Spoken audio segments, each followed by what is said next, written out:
What's brown and sounds like a bell? Dong! Good evening and welcome to Having a Drink with Mink. I'm your host, Jason Mink. Thank you for joining us. It's great to see you as always.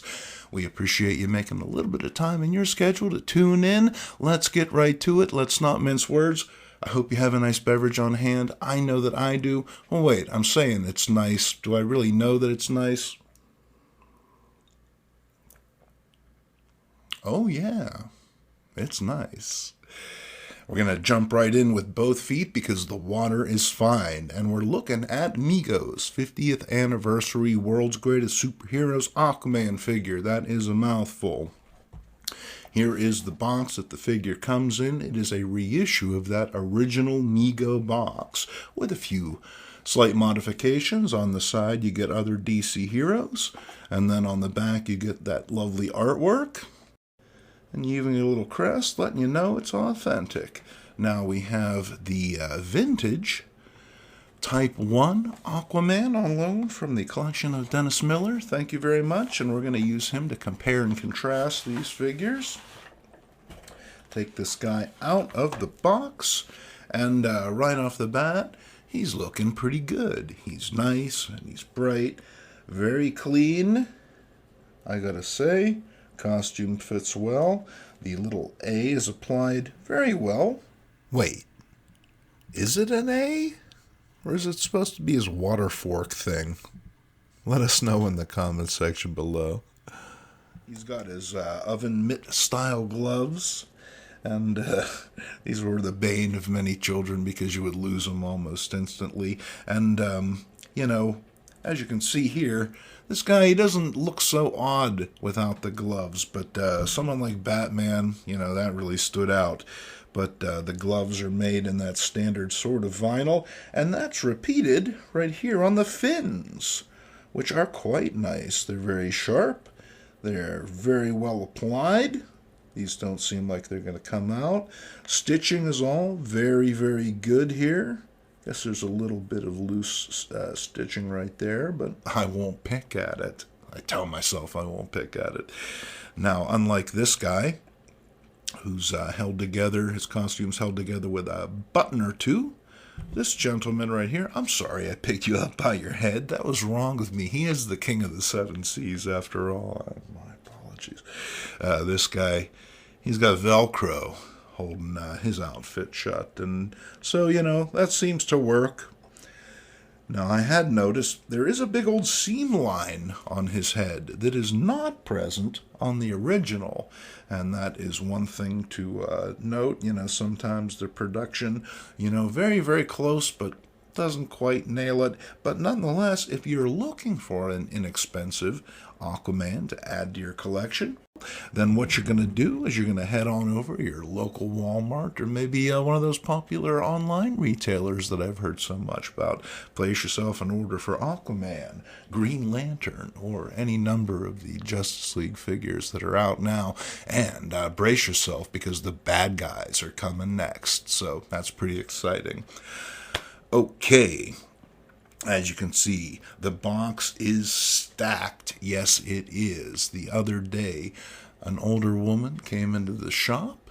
Very nice person. She brought a box of her childhood comic books with her. Yes, she did. And, I don't buy comic books. I'm just a grunt. I'm a drone. I just buzz around. I do what I'm told. But, I'm Nebby in that. I'm walking over the counter there trying to see what's going on. My boss is like, hey, get out of here. So I left, and I did get to see them a couple days later, and I picked a few books out because, they're just so awesome. Apparently, her thing was romance comics, and these have been sitting in her attic for like 40-some years, I guess, and you could really tell they're starting to fall apart. There's some browning and stuff like that. They're very brittle, but nonetheless, how often do you get a crack at an issue of Girls Love, number 148. Share the secrets of. You're a groovy girl, man. Not a doormat like Trina. Oh, man, Trina. And you're even lying down.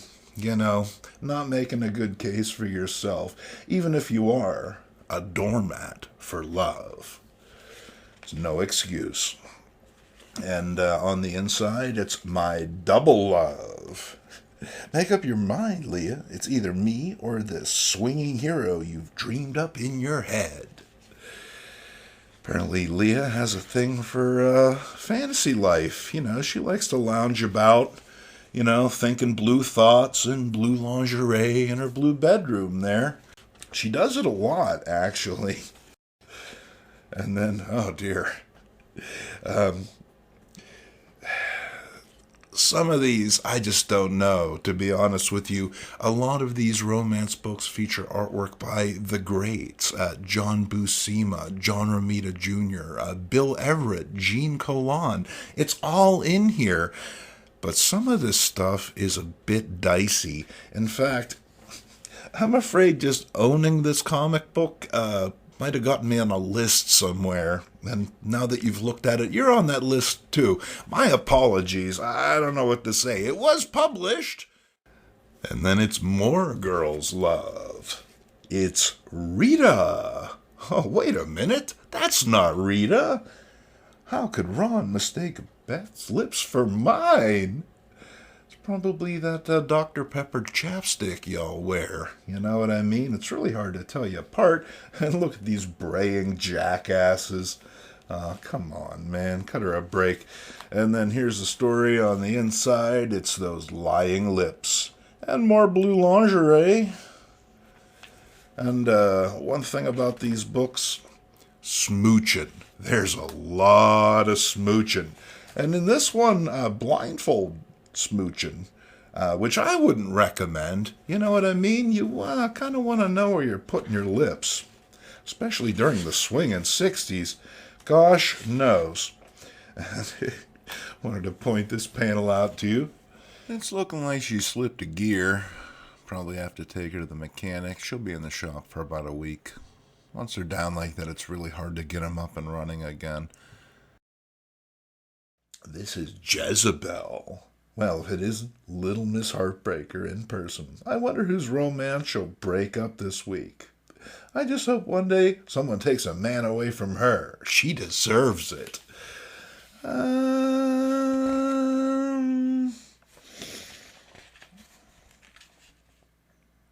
No. Actually, she gets away with the whole thing. And I wanted to point this out to you. It's Kirby Unleashed. Now, how many folks who are reading these romance comics do you think gambled the $4 to get themselves a Kirby portfolio? I hope at least a few. Oh, and I wanted to point this out to you. Let's get you a stretch wig. Summer's coming. You want to feel good about yourself. And I think that style number S136, well, it would really bring out your cheekbones. Okay, now here's a book that I was super excited to pick up, and I'm going to maim it with my fingers, trying to get it out of the box. This is Friday Foster, #1, from Dell Comics. Friday Foster was originally a newspaper strip created and written by Jim Lawrence and illustrated by Georges Langeron. It ran from January 18, 1970 to February 17, 1974, and is notable for featuring one of the first African-American women as a title character in a comic strip. It documents the adventures of one Friday Foster, a former model who becomes a successful fashion magazine photographer.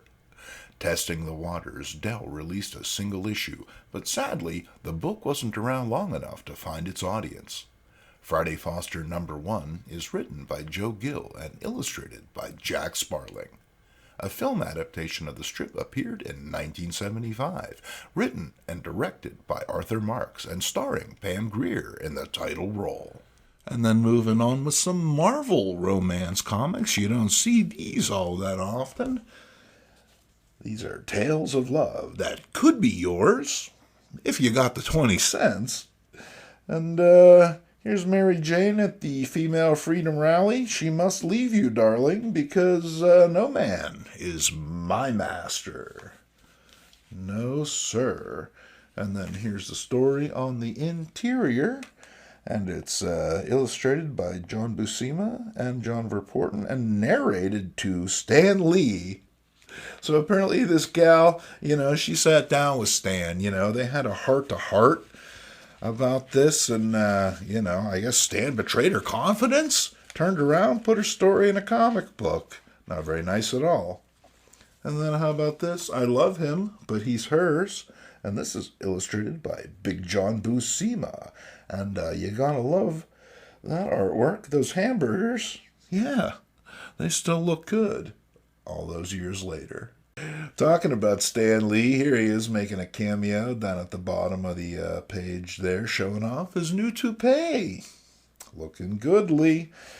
If only my father could see past Ronnie's appearance, if only he could see his soul as I have, then maybe he would understand why his hair is long and I love him. And I'm not really sure what's going on with the groinecological area there. It's pretty odd. Even the drummer has noticed he's disturbed. He's going to go join his Steppenwolf at the end of the gig.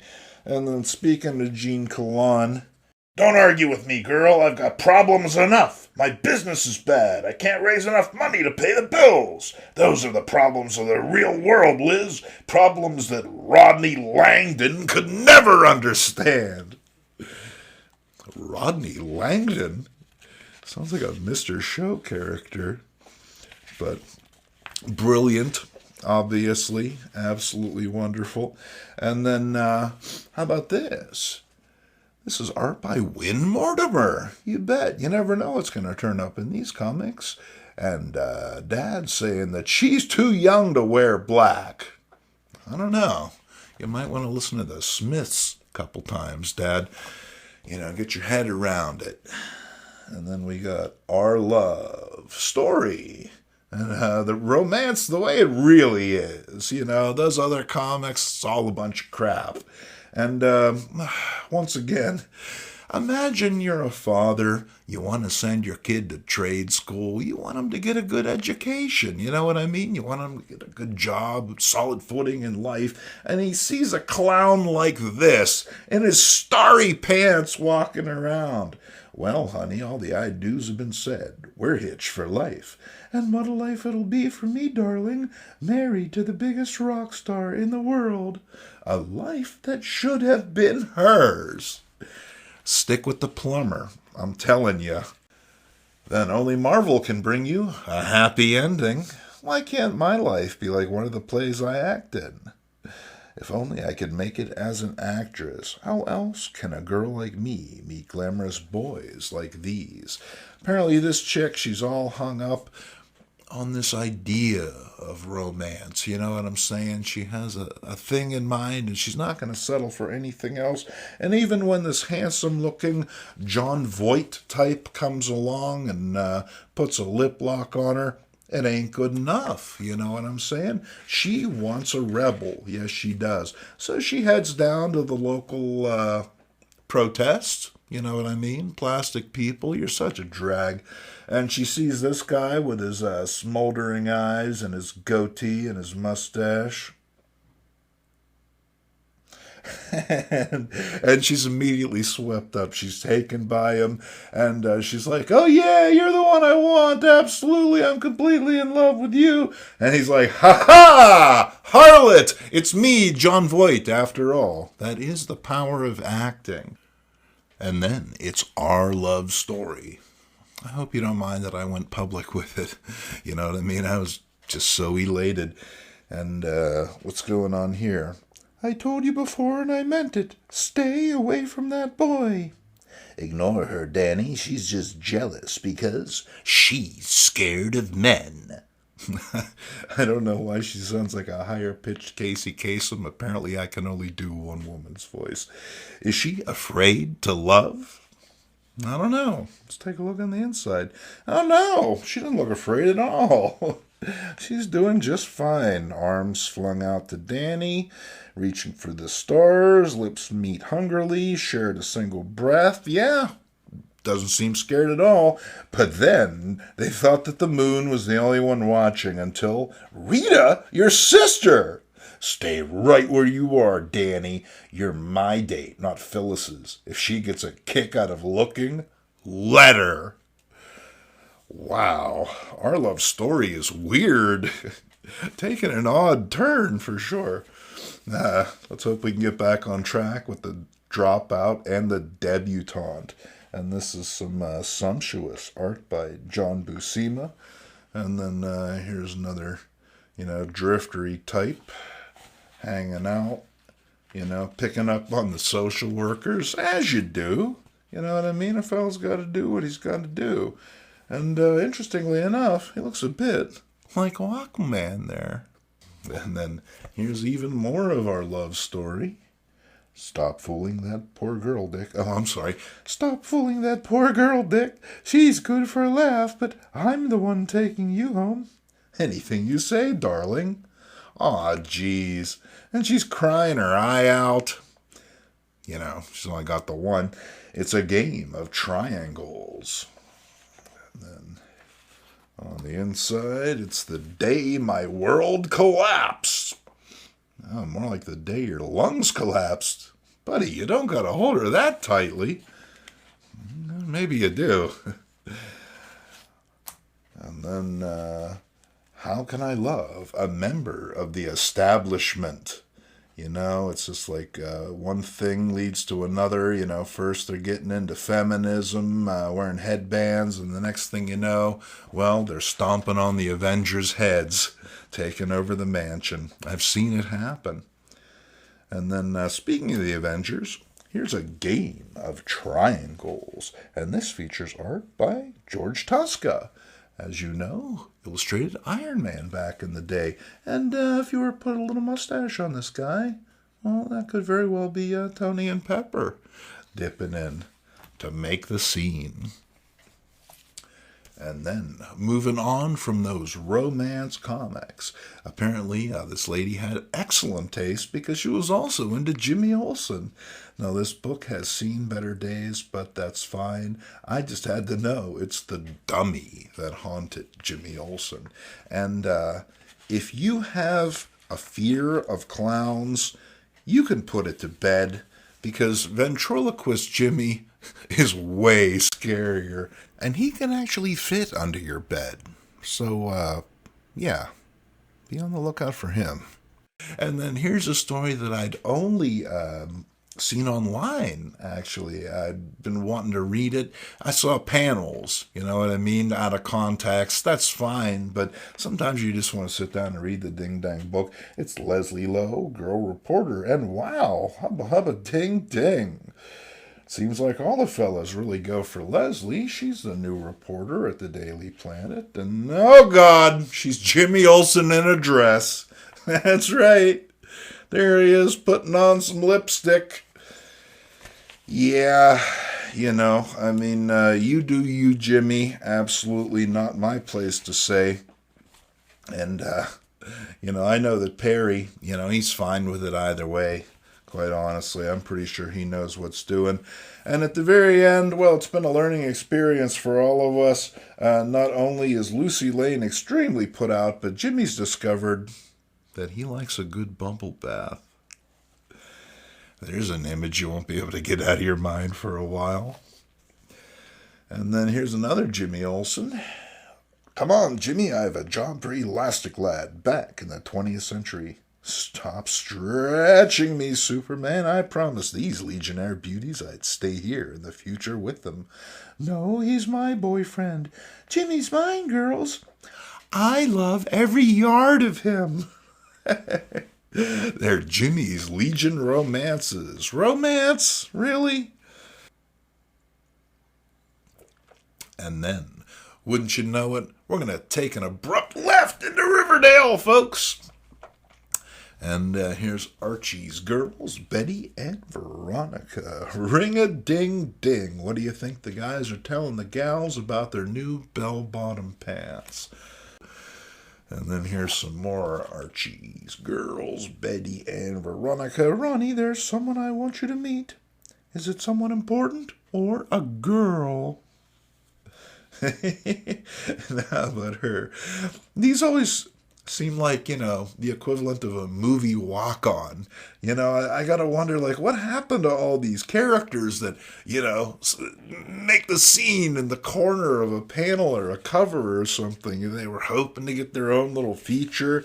Someone was gonna write to Archie. It's like, hey, I really like the weird bug-eyed Sandy Duncan that you drew. Can you do a bug-eyed Sandy Duncan comic? I know I'd buy it. And then here's a book I got for free because it was all beaten up and mangled. It was Katie Keene's Pinup Parade, but that's fine because ordinarily I don't pop for these. As much as I like the Archies, that's what I like is the Archies, not so much the ancillary stuff. But I just had to point this out to you. We were talking about the terrifying Jimmy Olsen ventriloquist dummy, but apparently he's got some pretty horrid clones running around too. Or at least some inbred cousins that nobody's talking about. And then we're going to wrap things up with one more of those romance comics. And this is a book that my boss actually said, I've never even seen that before. He's been working there for 40-some years. 100 pages for only 60 cents. It's the agony and ecstasy of young love. Greaser's Girl? You're one of us now. The other guys won't go near you. Then there's Little Flirt and Another Kind of Love. Ooh. Jerry's Hen? That's right. I knew you couldn't stay away from me, baby. I knew you'd come crawling back. I should hate you, but I can't. And then talking about them Mego superheroes, well, they're here. This is an ad for them. Featuring himself. There he is. Popping in. All right, Aquaman. Fantastic. So, yeah, this is some good stuff right here. I gotta say, really happy to have these particular books. When it comes right down to it, you just don't see stuff like this in comic books today. And for that, well, you can make mine old comics, for sure. All right, so if you tuned in wanting to find out who the winner of the big contest from last week was, well, congratulations. Thank you for playing. Everyone who participated in the game. I know I didn't make the game all that clear. I could have been a little clearer about it. Once we sort of hit the end of these videos, it's a long and involved process. Sometimes we don't necessarily, check all the boxes. But thank you for everyone who shared the video. Thank you for everyone who tuned in. I promise we will have another big contest coming your way real soon. And once again, get you a t-shirt. That's right, summer is just around the corner. Do you really want to be unprepared for summer? You want one of these, right? You want to be colorful. You like the tie-dyes? Oh, yeah, of course you do. But if maybe blue and green isn't really your color, well, we also offer it in this wonderful shade, modeled by my own brother, Dennis Miller. Now, he likes to think of this as Iron Man colors. I think of it more as a creamsicle, but either way, you'll be ready for summer, so get them at the link below. I hope you do because, well, Daddy needs a new pair of everything. Until next time, cheers.